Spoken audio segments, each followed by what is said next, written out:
Hey,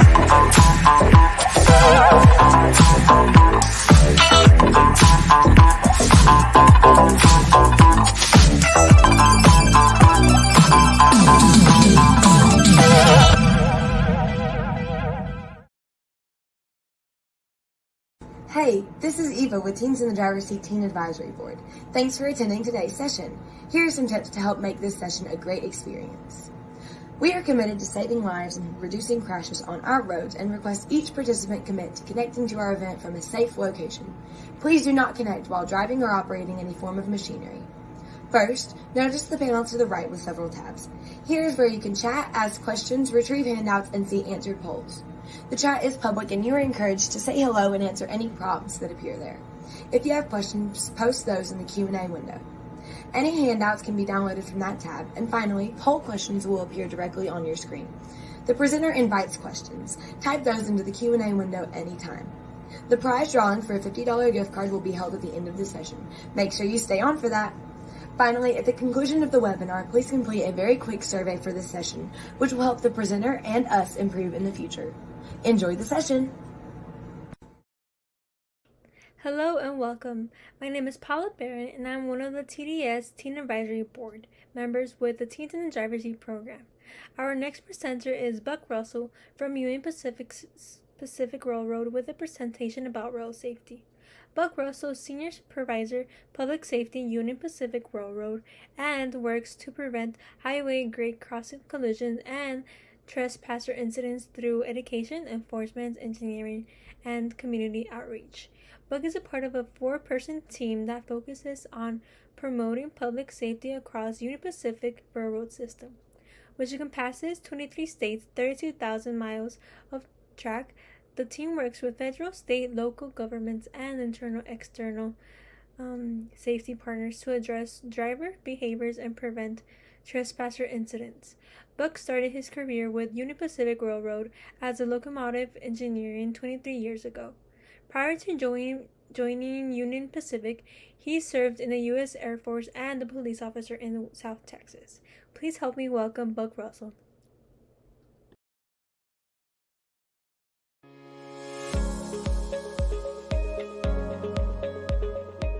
Hello, and welcome to Union Pacific's virtual Crossing Accident Reduction Education and Safety Program, better known as UP Cares. In this course, we will be talking about crossing safety. I want to warn you, there will be footage of railroad crossing incidents. While this footage is not graphic in nature, viewers who feel uncomfortable viewing these slides are encouraged to skip them or step out of the room. How many companies can say they're around today because of a presidential charter? Union Pacific can.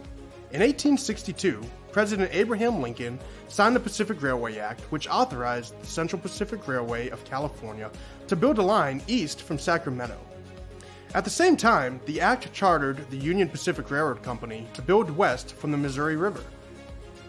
On May 10, 1869, the two railroads met at Promontory Summit, Utah, officially completing the nation's first transcontinental railroad.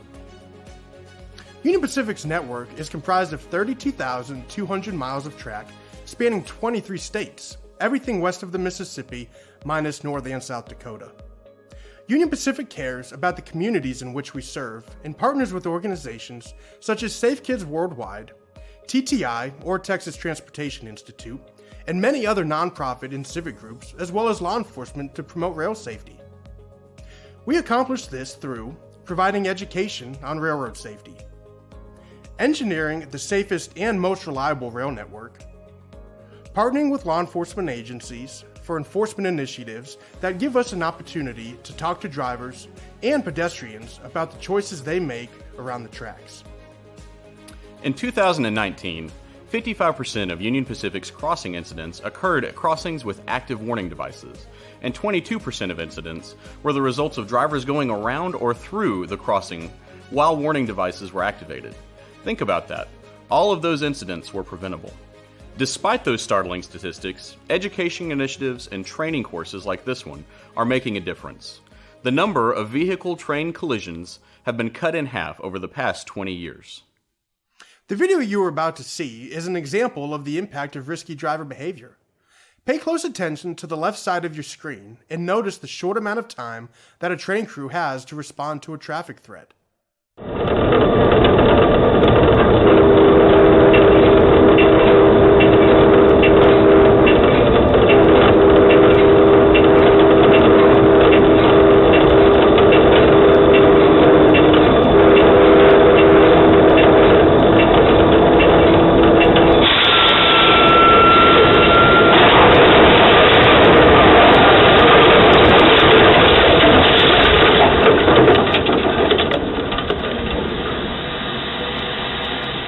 As you can see, a very significant amount of force is displaced within a matter of seconds, resulting in significant damage to the vehicle and train.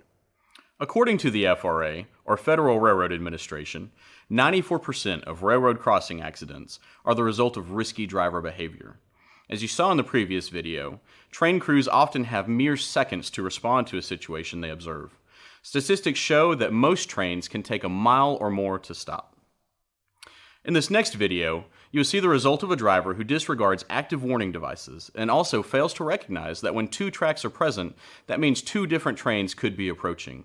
Just because you may see a train stopped doesn't mean a train won't be approaching on the second track from another direction.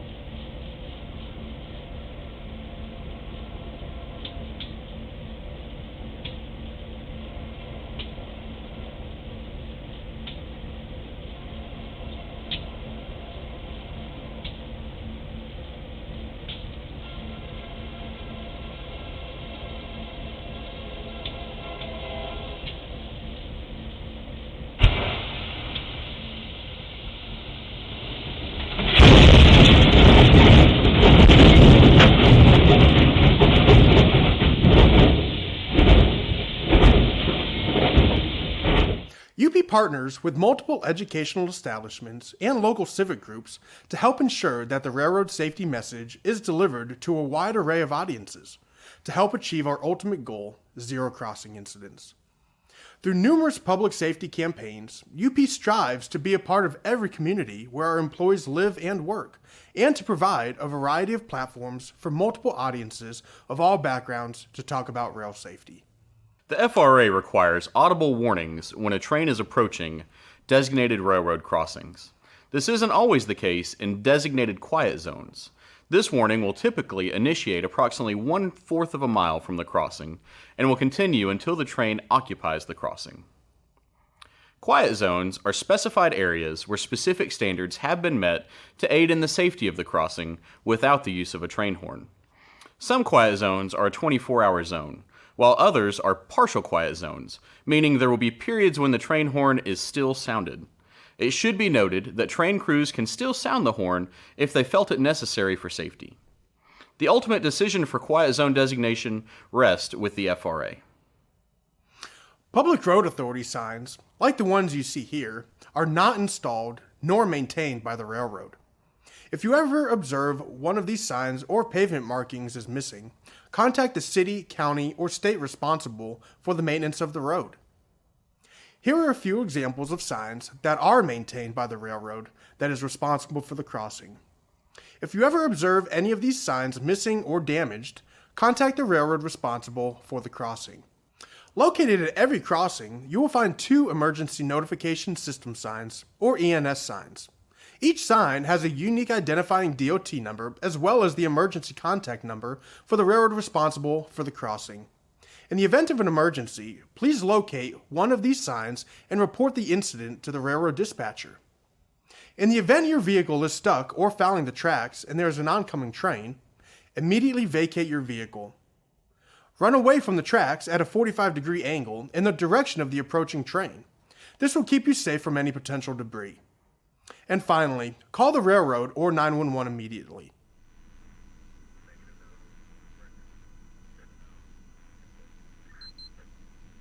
Sorry, County 601. Go on. Did you let UP know? Because I think I see a train coming. Copy 601. I'm on the phone trying to get them right now. Okay, I'm going to back off from the tracks just in case. 1944. All right, just push that over, Todd. Push what over? That bag over. Hurry up. Get in.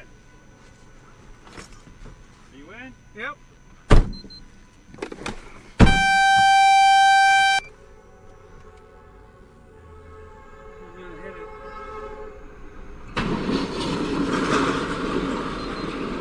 Story County 601.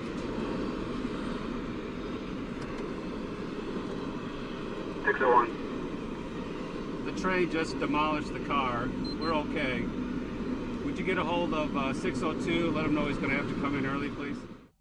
As you see in this video, it is imperative to notify the railroad as soon as practical of any track obstructions. Keep in mind the importance of the Emergency Notification System sign, or ENS sign, located at railroad crossings throughout the United States. Stuck on the railroad crossing? Get out of your vehicle. For help, call the number on the blue and white Emergency Notification System sign at the crossing. Give them the crossing number to alert train traffic. Remember, find the blue and white to save your life. Union Pacific, like many of the nation's other freight railroads, employs its own law enforcement agents. Union Pacific special agents date back to the formation of the Intercontinental Railroads and police Union Pacific's vast network of over 32,000 miles of tracks. UP special agents partner with law enforcement entities throughout the United States to enforce laws relating to railroad safety through the UP Cares program. Drivers must remember that railroad crossings are considered intersections and rules of the road still apply.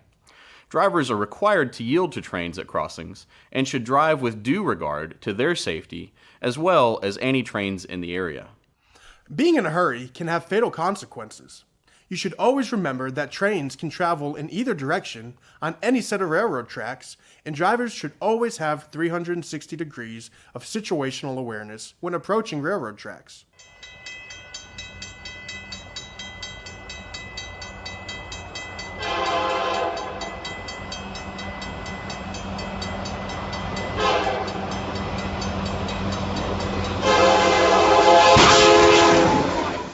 When approaching railroad tracks with a trailer, remember to raise your landing gear and trailer as much as possible to ensure track clearance and prevent high centering on the crossing. If you're unsure if your equipment can clear the crossing, find an alternative route. Low clearance vehicles can strike a crossing pad, displacing it and making the crossing impassable. Drivers should always be mindful of their vehicle clearance from the ground as well as any loads they may be towing. In some cases, drivers fail to recognize that although their vehicle may clear, their trailers will high center, leaving them stuck on the tracks or causing rail damage. Here we see the result of a high-centered vehicle on a crossing that was not reported in time for the train crew to take preventative actions and resulted in the vehicle being struck.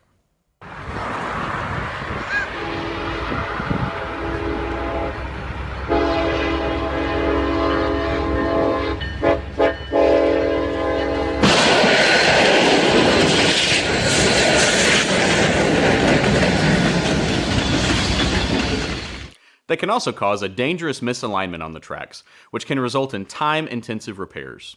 If unreported, this can also result in a derailment. It's imperative to remember to call the information on the blue and white ENS sign located at every crossing to report any track obstructions to the appropriate railroad for actions to be taken to prevent a collision. Not gonna be good. Bam. Bam. Holy smokes. Wow. Holy smokes.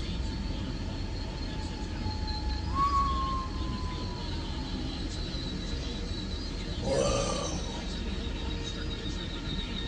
Whoa. Take a look as we highlight the destructive forces at play when a train collides with a fixed object. The force of a train colliding with a vehicle is similar to a vehicle running over a can of soda.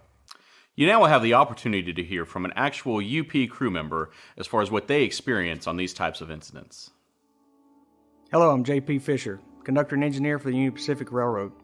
Today I'd like to speak to you from a train crew's perspective when it comes to crossing incidents and what a train crew member experiences during the traumatic event and the helpless feeling that we have trying to avoid it. I was called for a train one evening, and we were coming down a hill. It was very dark, just out on the outskirts of this particular town. And the only thing you have coming back to you from your headlights is kind of the rail. They just shine out ahead of you, and there was obviously something was on the rail. We couldn't tell what it was or its size or anything about it. And as we got closer, we realized it was a side-by-side ATV. We had already put the train into emergency stop, but there was no chance that we weren't going to have an incident with this ATV. And as we get closer, I noticed that in the back of the bed of the ATV, there was a young girl's ATV. The doors were all shut on this side-by-side that carried 6 people. And when you have a collision like that, you don't know if somebody's in there or not. The only thing you can think of is that it was full of people. And having a small four-wheeler in the back that belonged to a girl or a young boy, in your mind you have a small person, a little kid in there. You automatically put them inside that vehicle. It's not until you know for sure whether someone was in there or not that in your mind, 6 people may have lost their lives there. And it's very stressful. I had to get down and go back and check, and we already had called the cops and told all the dispatchers and everybody that we needed to tell. But from the time that the incident occurs to the time you realize it was actually empty, for me in my case, I had just witnessed 6 people lose their lives. I didn't go to work that day wanting to see anything like that. Here's a chart that will provide some examples of approximate stopping distances of various vehicles when traveling at 55 miles per hour. As you can see, the average passenger car will be able to stop in approximately 200 feet, where a train can take over a mile. Putting that into perspective, that's approximately 18 football fields. If you think trains will stop if they see a car on the tracks, you're right. They will.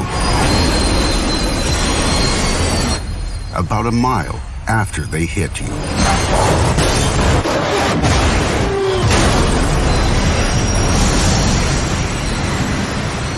Stop.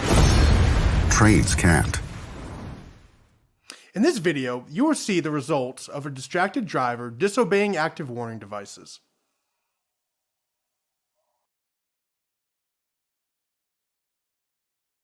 As you can see, the driver's inattention places their own safety at risk.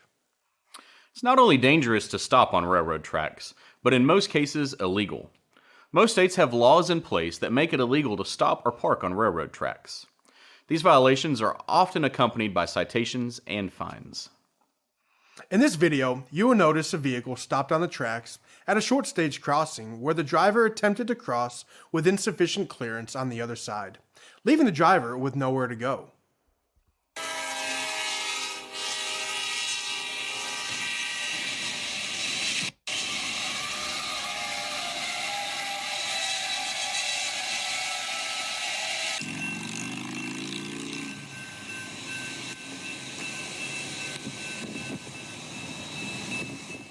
If you're unsure if your vehicle will have sufficient clearance to clear the crossing, you should consider an alternate route. Here's an example of what you may see when approaching a railroad crossing. There will always be signage present to designate a railroad crossing, as well as in most cases, some form of advanced warning, such as pavement markings or signage, to help a driver understand they are about to cross railroad tracks. Here's another example of a driver practicing risky behavior and trying to beat an approaching train over the crossing with unfortunate results.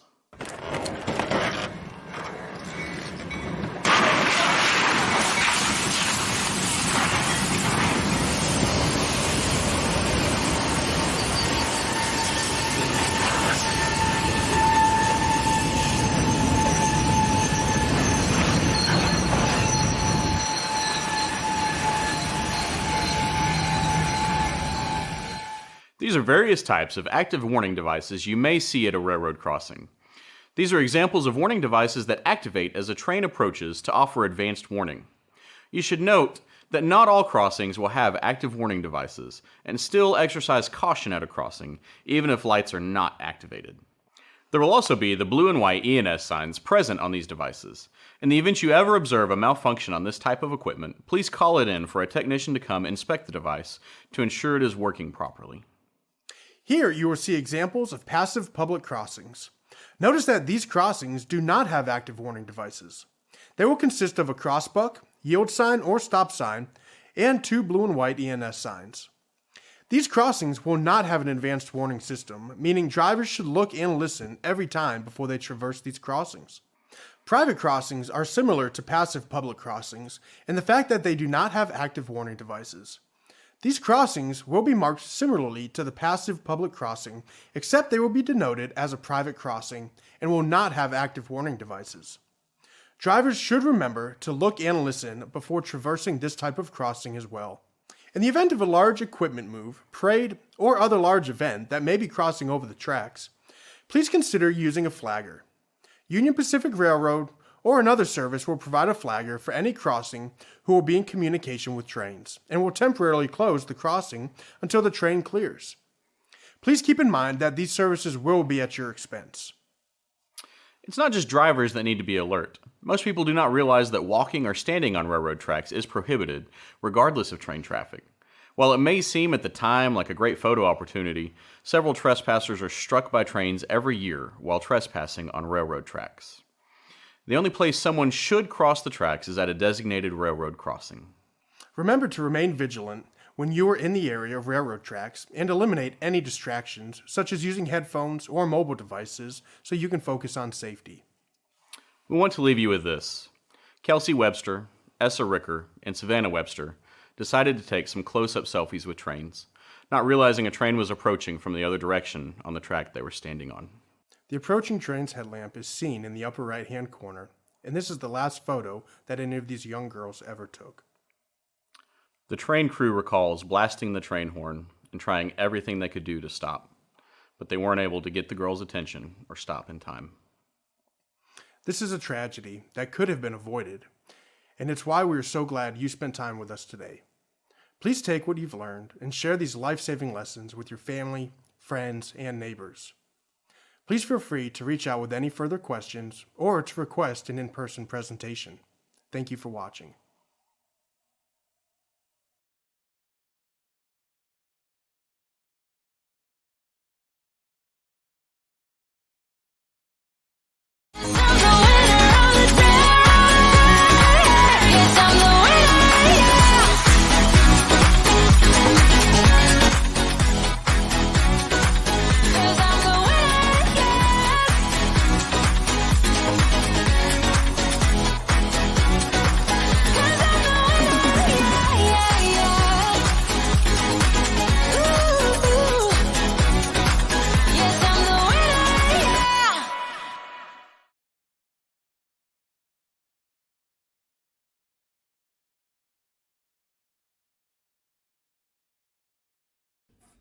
This is Joanne Melendres with the TDS Teen Advisory Board. A quick thank you to our presenters and to you for attending this session. Congratulations to the prize winner! You will receive your gift card in the email used to register for this summit. And don't forget to take the survey! And have a great rest of your day.